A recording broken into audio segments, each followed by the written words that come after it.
Imagine you're a Home Secretary trying to sell a tough immigration policy. How do you do it?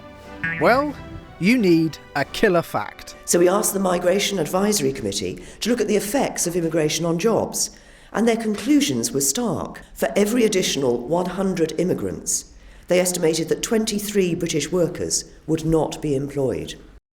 That piece of research is known in the trade as the displacement number, and it's pretty handy for the Home Secretary. It's hard to make a strong case for cutting immigration on purely economic grounds. And a lot of people oppose immigration restrictions. Some of them are coalition ministers. So when the Home Office found a statistic showing that new arrivals put Brits out of work, they really treasured it. There's just one problem. It's wrong. Emails seen exclusively by Newsnight show that new research by the civil service has undermined that claim.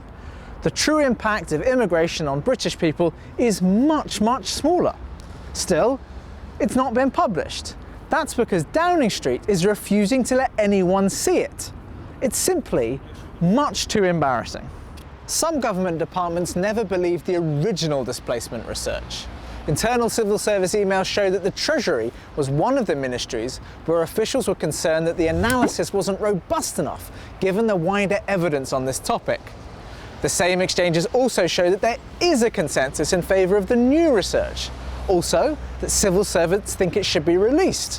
One official wrote that it would be difficult to keep it solely for internal use. But Cameron's team are still keeping it hidden. Apparently this... It is our ambition to be one of the most transparent governments in the world, open about what we do and, crucially, about what we spend. Doesn't apply when it comes to immigration. Arguments about displacement figures may sound academic, but they're going to get more important. Immigration reform is a flagship policy for the government, and it's in trouble. When the coalition took office, net immigration into Britain stood at 235,000 people a year. So, the new government promised to reduce that down to below 100,000 people a year by 2015. How's it done? Well, it had some early successes. It did manage to reduce the net inflow fairly substantially. However, the latest statistics show that it's rising again. The government is now almost certain to miss its immigration targets. This is focusing attention on the target itself. The government always talks about net migration. That's the total number of people coming here minus the total number of people leaving.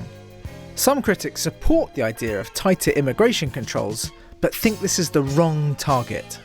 Well, for people who are facing the pressure of large numbers of immigrants coming in, it's about the absolute number and the pressure on public services. The net number doesn't really matter to them. The fact that they can't get access to a school place for their child, it doesn't really matter to them that some elderly couple from Surrey have moved to Mallorca. In truth, there's no single killer economic fact on immigration, for or against. Much of the concern about migration is, in any case, a question of culture, not arithmetic. Even so, you can expect a lot of argument about displacement in the coming years. If the government doesn't keep the numbers hidden, that is.